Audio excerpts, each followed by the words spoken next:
μουστοκούλουρα.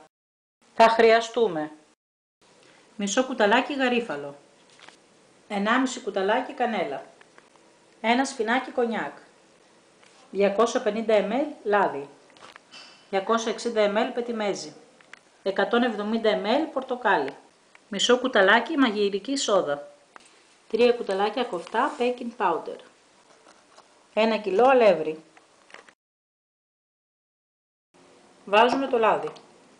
Στη συνέχεια προσθέτουμε το πετιμέζι. Βάζουμε το γαρίφαλο, την κανέλα και το κονιάκ. Βάζουμε τη σόδα στο πορτοκάλι και ανακατεύουμε.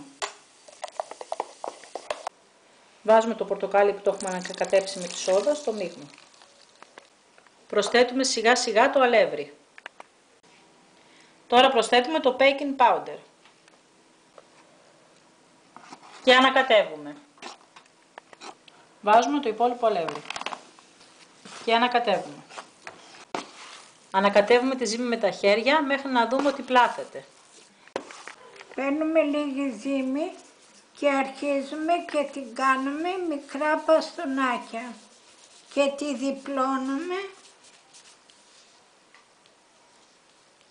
σε κουλουράκια.